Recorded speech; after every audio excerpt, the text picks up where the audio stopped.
Jason Humphreys, Humps Landscape here. What are the different types of grass?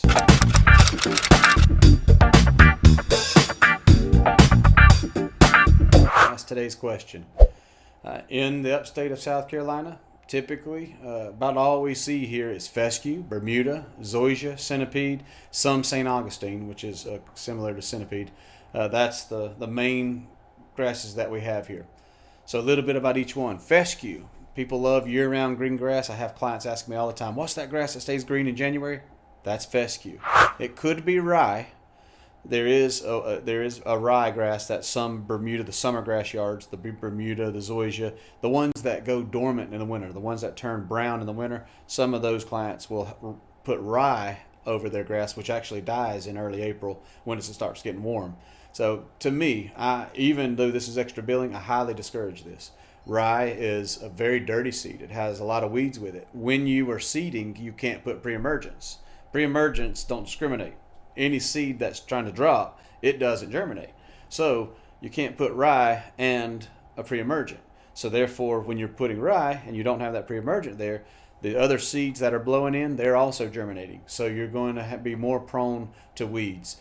In my opinion, even though it's extra billing for my company, I do not recommend rye over Bermuda, Zoysia, centipede, any of the summer grasses that go dormant in the winter. Stay away from rye. Fescue, on the flip side, it stays green year round.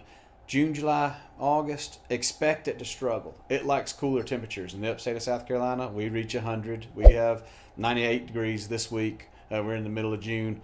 So fescue doesn't like that. It's a cool weather grass. That's why it thrives and does so great in the wintertime. But in the summertime, just expect it to struggle a little bit unless you're really hard on your fungicides.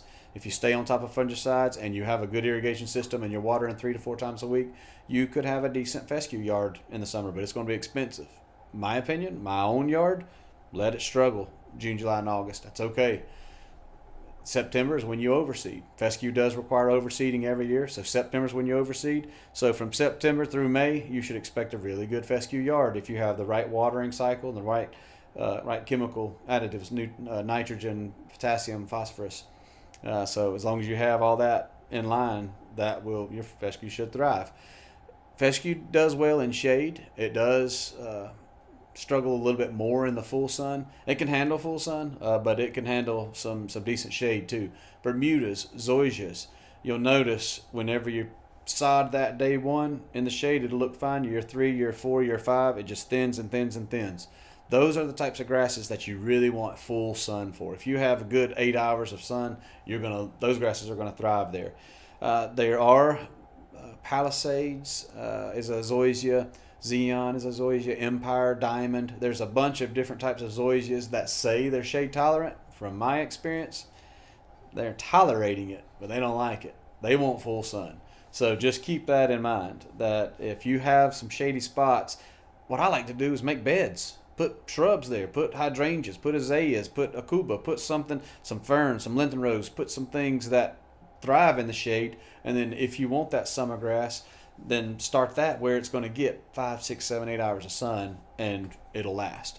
Aerating is something that you need to do when it comes to the Bermudas and the Zoysias about every second or third year, just for aerating the soil, getting more air in there, getting your roots room to breathe. Don't aerate with spike aeration. Aeration is actually compacting the ground even more. Core aeration, the plugs, looks like little goose turds. That's what you really want. Just get a plug, it pulls a plug out, and then with rain and time, it ends up back in the soil, but your roots got room to thrive. Fescue, you got to do that every year anyways. Every September, you're going to seed fescue. So when it comes to seeding fescue, you aerate. You put a starter fertilizer down, you put lime down, and you put your seed. Water it about 3 times a day, just lightly on the surface for about 10 days, 6, 7, 8 minutes, 3 to 4 times a day, just to keep the surface. You don't have to worry about roots. There are no roots yet. You just want to water the surface, get that going, and in 10 days you'll start seeing fescue little needles pop up. Fescue is very easy to seed. Bermuda Zoysias, some of those aren't as easy to seed. We don't even seed those, not that you can't, but we just lay sod on those.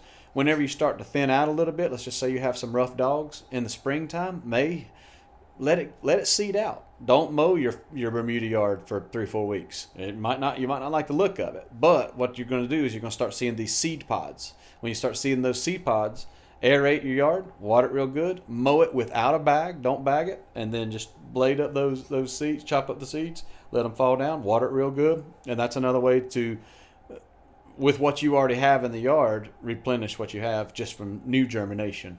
Centipede and St. Augustine, those are really two really good grasses. St. Augustine's more of a low country and into Florida grass. St. Augustine, there are some patches here in the upstate, but St. Augustine has I think they call it a winter kill. I think they call it winter kill is the name for it. It just doesn't like a heavy, deep winter.